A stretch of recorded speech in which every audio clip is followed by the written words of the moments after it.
السلام علیکم. میں ڈاکٹر فارغ بخاری، پاکستان اسلام پازیٹیو لیگ کی چیئرپرسن، آپ سے اس وقت ڈائریکٹ کراچی سے بات کر رہی ہوں. کل میں نے بڑے تحمل سے عمران خان کی اسپیچ سننے کی کوشش کی اور سنی بھی، اور مجھے ریئلائز ہوا کہ انفارچونیٹلی ہم لوگ اب اتنے کو ذہنی طور پر مفلوج ہو چکے ہیں ایز اے نیشن کہ ہمیں اب اچھے اور برے کی تمیز ہی نہیں رہی. کہ ایک شخص اپنے دور حکومت میں لبیک کے ایکٹیوسٹ کو یہ کہہ کر شہید کرتا ہے، تقریباً 34 لوگوں کو اس نے شہید کیا، اور دن دہاڑے ان کے اوپر فائرنگ کی، گولیاں چلائیں، جس کے نتیجے میں 34 لوگوں کی ڈیتھ ہوئی، شہید ہوئے، اور ان کے پاس کوئی اسلحہ نہیں تھا، کوئی کلاشن کوف نہیں تھی، کوئی رائفل نہیں تھی. اور اس وقت پرائم منسٹر عمران خان تھا، اور اس کے بار بار جو تھے اسپیچز آ رہی تھیں کہ ہم ریاست کی رٹ کے خلاف کوئی بغاوت ایکسیپٹ نہیں کریں گے، ہم ریاست کی رٹ کو مجروح نہیں ہونے دیں گے، ہم قانون اور لا اینڈ آرڈر کو خراب نہیں ہونے دیں گے. یہ جسٹیفیکیشن عمران خان نے خود دی اور 34 لوگوں کو شہید کیا. پھر یوسف بابا تھے، تقریباً میرے خیال میں 88 سال 90 سال ان کی عمر تھی، جو کہ خادم رضوی صاحب کے ساتھ بیٹھا کرتے تھے. ان کو پکڑ کے جیل میں ڈالا گیا، اور اتنی انفیوریبل اور اتنی اسٹرکٹ کنڈیشنز میں رکھا گیا کہ ان کی شہادت ہو گئی. ایک آپ سوچیں کہ آلموسٹ 90 سال کا انسان ہے، اس کو دہشت گرد کہہ کر جیل میں رکھا گیا، اور اس وقت تک رکھا گیا، ڈیٹین کیا گیا جب تک اس کی شہادت نہیں ہو گئی. اور یہ بھی دور حکومت ہوا عمران خان کے. اور اس کے علاوہ خاصے لوگ ڈیٹین ہوئے، اور تقریباً most of his days of governance detain رہے ہیں. بڑی مشکل سے ریلیز ہوئے ہیں، بہت زیادہ مشکل سے ریلیز ہوئے. بہت مشکل سے سمجھانا پڑا کہ یہ دہشت گرد نہیں تھے، یہ اپنا ختم نبوت صلی اللہ علیہ وسلم کے لیے بات کر رہے تھے، جو پاکستان کی آئیڈیولوجیکل بیسز ہے اس کے لیے بات کر رہے تھے، اور یہ دہشت گرد نہیں تھے. اور لیکن تب تک اٹ واز ٹو لیٹ. 36 لوگوں کی شہادت ہو چکی تھی، اور یوسف صاحب کی بھی شہادت ہو چکی تھی.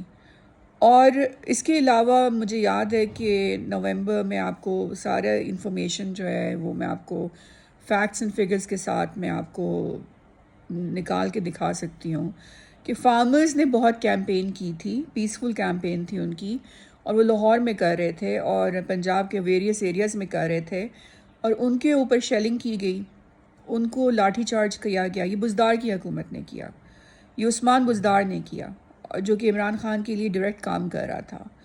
اور عمران خان نے ان کے حقوق کے لیے اس کو روکا نہیں. عمران خان نے یہ نہیں کہا کہ یہ تو ان کا پیسفل رائٹ ہے، یہ تو ان کا ڈیموکریٹک رائٹ ہے، یہ تو ان کا جمہوری رائٹ ہے کہ وہ آئیں اور آ کر احتجاج کریں اپنے رائٹس کے لیے. نہیں، ان کے اوپر شیلنگ کی گئی، ان کے اوپر لاٹھی چارج کیا گیا، اور anti democratic, communist, tyrannical, draconian attack کیا گیا، جس کے نتیجے میں لنگریال ایک تھا فارمر تھا، اس کی ڈیتھ ہو گئی، اور اس کو ہم کہیں گے وہ قتل ہوا.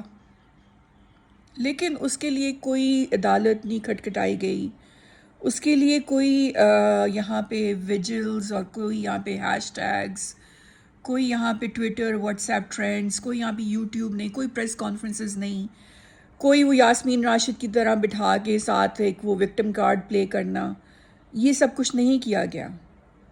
کیونکہ میں نے کہا نا، ایز اے نیشن ہمارے ذہن مفلوج ہو چکے ہیں. ہم لوگ یہ 3-4 جو آپ کے مین سٹریم میڈیا ہاؤسز ہیں، ان کے نیریٹو کے غلام بن چکے ہیں.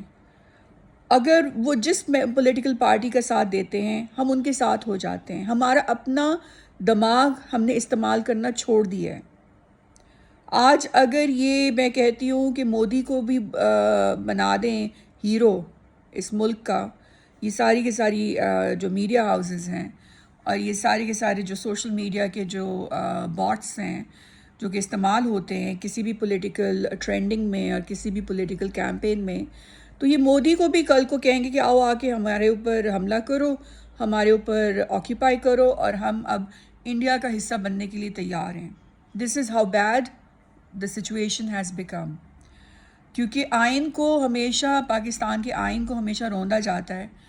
عمران خان نے روندا ہے آئین کو. جب وہ حکومت میں تھا اس نے آئین کی دھجیاں اڑائی ہیں. جب لبیک کے لوگوں کو اس نے کھلے عام شہید کیا، اس نے آئین کی دھجیاں اڑائیں، اس نے اسٹیٹ سپانسر ٹیررزم کیا. جب اس نے لنگریال جیسے معصوم کسان کو مارا دن دہاڑے، تو اس نے اسٹیٹ سپانسر ٹیررزم کیا. اور اس کے نتیجے میں فارمرز جو کہ بالکل پیسفل تھے، ان کے پاس کوئی ہتھیار نہیں تھا، ان کو تم نے اٹھا کے اس طرح سے پرسیکیوٹ کیا. تو تم کس منہ سے عمران خان بات کرتے ہو کہ تمہاری ڈیموکریٹک کیمپین تھی؟ تمہارے منسٹروں کے گھروں سے بھاری تعداد میں اسلحہ برآمد ہوا ہے. تمہارے ایک ڈیزگنیٹڈ ایکٹیوسٹ نے انفارچونیٹلی کمال احمد کو شہید کیا. وہ اپنے گھر کی چھت پہ تھا. کمال احمد سڑک پہ تھا. وہ ابھی اس کے گھر میں داخل نہیں ہوا تھا، چار دیواری کے اندر داخل نہیں ہوا تھا. وہ بھائی سڑک پہ تھا. دہشت گردی تم نے کی. جب تم پرائم منسٹر تھے تب بھی تم دہشت گردی کرتے رہے عوام کے خلاف، اور جب تم پرائم منسٹر ہونے سے تمہارا یہ کرسی تمہارے ہاتھ سے گئی تو تم نے اپنی دہشت گردی روکی نہیں اور اس کو کنٹینیو کیا. اور یہی وجہ ہے کہ پچھلے 60 دنوں میں تم نے پورے پاکستان کو ایک سول وار میں، خانہ جنگی میں جھونکنے کی کوشش کی، صرف اور صرف دوبارہ سے اقتدار حاصل کرنے کے لیے. الطاف حسین جب یہ کرتا تھا تو ہم کہتے تھے یہ غلط ہے، یہ ملیٹنسی ہے، ہم نے اس کو بین کرایا. اس کی سپیچز کو ہم نے بین کرا دیا، اس کی پریزنس کو ہم نے بین کرا دیا، اس کی پولیٹیکل پارٹی کو ہم نے ڈی ایکٹیویٹ کر دیا. تم مجھے بتاؤ کہ ہم کیسے تمہارا یہ ایکسپلینیشن ایکسیپٹ کریں کہ تم آئین کی پاسداری کر رہے ہو، تم پاکستان کی آزادی کے لیے لڑ رہے ہو. تم دہشت گردی کر رہے تھے جب تم پرائم منسٹر تھے، تم نے دہشت گردی کی، تم نے معصوم لوگوں کو مارا اسٹیٹ سپانسر ٹیررزم میں. اور اب جب تم پرائم منسٹر نہیں رہے تو تم مزید دہشت گردی کر رہے ہو، کیونکہ تمہیں صرف یہی سمجھ آتا ہے کہ دہشت گردی سے حکومت کی جا سکتی ہے اور واپس لی جا سکتی ہے. ملیٹنسی جو ہے تم نے اس کو بہت پہلے سے ایکسیپٹ کر لیا تھا اور اسی کو تم کنٹینیو کر رہے ہو. تمہارا ہر منسٹر ہر سپیچ میں کہتا تھا ہم نے خونی انقلاب لے کر آنا ہے، ہم نے خانہ جنگی کروانی ہے، ہم پورا پاکستان بند کرا دیں گے، ہم اسلام آباد بند کرا دیں گے جب تک ہماری بات نہیں مانی جائے گی. مجھے بتاؤ آج ہم الیکشن کرا دیتے ہیں، تم الیکشن ہار جاتے ہو، یہی لوگ دوبارہ سے الیکشن جیت جاتے ہیں جو کہ اس وقت حکومت کر رہے ہیں، تو کیا تم خاموشی سے بیٹھ جاؤ گے؟ تم کہہ رہے ہو کہ تم خاموشی سے بیٹھ جاؤ گے، لیکن تم نہیں بیٹھو گے، کیونکہ اگر تم بیٹھ گئے تو تمہاری تو سیاست ختم ہو جائے گی. پھر تمہیں لفٹ کس نے کرانی ہے؟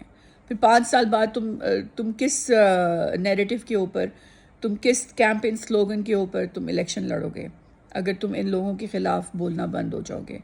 تم نے تم نے جو 4 سال تقریباً حکومت کی، اس میں تم نے ان کو کھلی چھٹی دی کہ جو چاہے مرضی کرو. تم نے ان کو روکا نہیں. نواز شریف کو تم نے باہر خود بھیجا، وی آئی پی پروٹوکول پہ بھیجا، پاکستان کے آئین کو توڑ کے بھیجا، کانسٹیٹیوشن کو توڑ کے بھیجا. اور اس کے علاوہ جب مریم ہمارے حساس اداروں کے خلاف نعرے لگواتی تھی نام لے لے کر، تو تم نے اس کو اریسٹ نہیں کیا. تم نے کہا تم اریسٹ کر سکتے تھے، تم اسمبلیز ڈیزالو کر سکتے تھے اس وقت جب کہ یہ لوگ اس طرح کی باتیں کر رہے تھے، پاکستان کی چیف آف آرمی اسٹاف کے خلاف بول رہے تھے اور پاکستان کے حساس اداروں کے خلاف بول رہے تھے، ISI کے خلاف بول رہے تھے. تم اس وقت اسمبلیز ڈیزالو کر دیتے، ہم تمہارے ساتھ کھڑے ہوتے.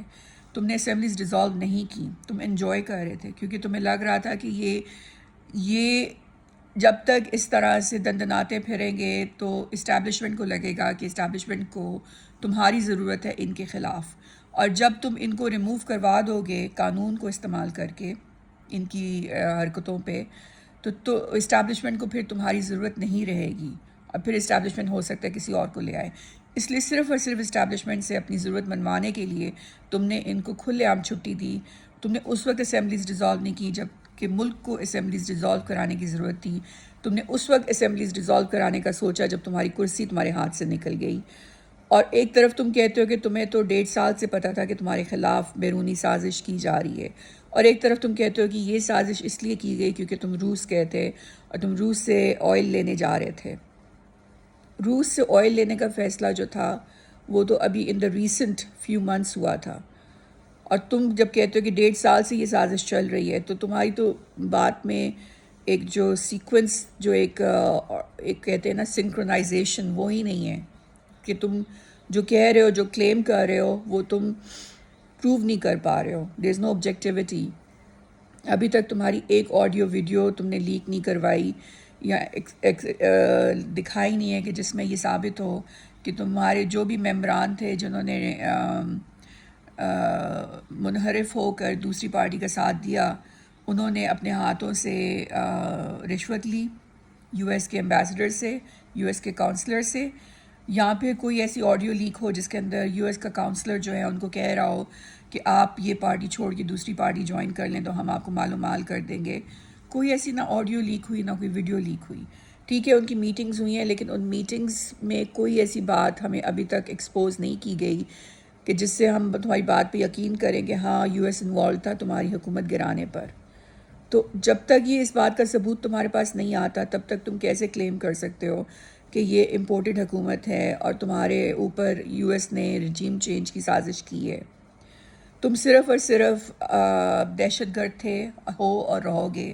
تم نے ملیٹنسی کی اور پاکستان کو پوری دنیا میں ہماری عزت کا جنازہ نکالا۔ 25 مئی کو جب تم نے ڈی چوک پہ اس طرح کی بے حرمتی کی ہمارے کیپٹل کی، یہ افسوس کی بات ہے کہ پوری دنیا میں کسی کو اجازت نہیں ہوتی کسی بھی ڈیموکریسی میں کہ وہ کیپٹل میں جا کے اس طرح کی حرکت کرے، صرف پاکستان میں اجازت دی جاتی ہے۔ میری گزارش ہے تمام لا میکرز سے، تمام پولیٹیکل پارٹی سے، کہ آج اسی وقت ہم نیشنل اسمبلی میں اس بات کی ریزولوشن نکالیں کہ چاہے کچھ ہو جائے پاکستان میں، اسلام آباد میں کبھی کسی صورت اس قسم کی خانہ جنگی، اس قسم کی رائٹنگ، اس قسم کی پولیٹیکل انسٹیبلٹی، اس قسم کی وائلنس، اس قسم کی کانفلکٹ کی اجازت نہیں دی جائے گی۔ اور جو پارٹیز، کوئی بھی پارٹی ہو، اگر وہ ایسا کرنا چاہے تو اس کو اس سے پہلے اریسٹ کیا جائے گا، اس سے پہلے کہ بات گولیاں چلانے کے اوپر آئے، اس سے پہلے کہ بات آ جائے خون خرابے پر، ان کو پہلے سے اریسٹ کر دیا جائے گا اگر وہ تھوڑا سا ارادہ بھی اس بات کا ظاہر کرتے ہیں کہ وہ اسلام آباد بند کرنے جا رہے ہیں۔ کیونکہ اسلام آباد بند کرنے کا جو جواز ہے وہ صرف ہمارے دشمنوں کا ہے کہ وہ چاہتے ہیں کہ اسلام آباد بند ہو، اسلام آباد آکیپائی ہو جائے ان کے اینارکسٹ سے، ان کے دہشت گردوں سے، تاکہ پاکستان تباہ ہو جائے۔ تو یہ تو اسلام آباد کی پروٹیکشن کے لیے ایک الگوریدم ہونا چاہیے، اور یہ الگوریدم جو ہونا چاہیے as a law, as a policy enact ہونا چاہیے تاکہ پاکستان امن لا سکے اور امن کو مینٹین کر سکے۔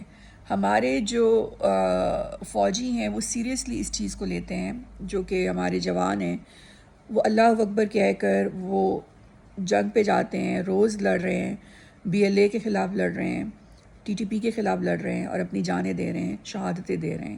ان کا خون اتنا سستا نہیں ہونا چاہیے کہ یہ ایک دو میں کہوں گی کہ خطرناک قسم کے پولیٹیکل لیڈرز کی وجہ سے، جس میں عمران خان کا نام بھی آتا ہے، کہ ان کی وجہ سے ہم اپنا اسلام آباد جو ہے وہ کیپٹل ان کی سو کالڈ نقلی فیک ڈیموکریسی کے نام پر بند کروا دیں، جو کہ ہمارے دشمنوں کا ایجنڈا ہے۔ اس وقت پاکستان میں کوئی شخص بھی نہیں چاہتا، کوئی پاکستانی نہیں چاہتا کہ پاکستان میں مزید خانہ جنگی کی جائے، مزید پولیٹیکل ڈیسٹیبلائزیشن کی جائے، کہ اسلام آباد کو اس طرح سے یرغمال ہاسٹیج لے کر اپنی مطالبات منوائے جائیں، جوڈیشری کو پہلے گالیاں دی جائیں، اس کو انٹیمیڈیٹ کیا جائے، اور اس کے بعد جوڈیشری کو لیٹرز لکھ کے یہ کہا جائے کہ یہ تو جمہوریت ہے، یہ تو جمہوریت ہے، جبکہ جب آپ کا اپنا دور حکومت ہو تو آپ فارمرز کو بھی مار دو، آپ ختم نبوت کے عاشقان رسول صلی اللہ علیہ وسلم کو بھی مار دو، تو all is forgiven and forgotten۔ تو یہ جو دو پاکستان پی ٹی آئی کے ہیں، ایک ان کے اپنے لیے ہے اور ایک باقی سب پاکستانیوں کے لیے ہے، this has to stop. P T I کے پاکستان میں ہر چیز کی اجازت ہے، ٹی ایل پی کے ایکٹیوسٹ کو شہید کرنے کی اجازت ہے، فارمرز کو شہید کرنے کی اجازت ہے، ان کے خلاف پرسیکیوشن، ان کے خلاف ڈریکونین اٹیک، اسالٹس کرنے کی اجازت ہے، لیکن باقی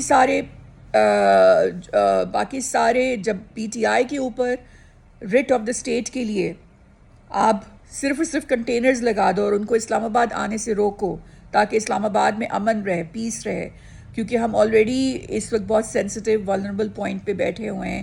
انڈیا پوری کوشش کر رہا ہے کہ ہمیں پلیس کریں انڈر سیج، اور اگر ہم انڈیا کا مقابلہ کریں کہ ہم ان فضول قسم کے لیڈروں کا کہ جو اپنی کرسی کے لیے پاکستان کو تباہ کرنے پر تلے ہوئے ہیں. what are we supposed to do here؟ اسلام آباد کو پروٹیکٹ کرنا، اسلام آباد کو سیف رکھنا ہمارا اولین فرض ہونا چاہیے، چاہے ہم جوڈیشری سے ہوں، چاہے ہم پارلیمنٹ سے ہوں، چاہے ہم لا انفورسمنٹ ایجنسی سے ہوں، چاہے ہم آرمی سے ہوں. کسی بھی ممبر کا کوئی رائٹ نہیں ہے کہ وہ اپنی پولیٹیکل اس کے لیے اسلام آباد کو بند کرنے کی کوشش کرے. اللہ حافظ.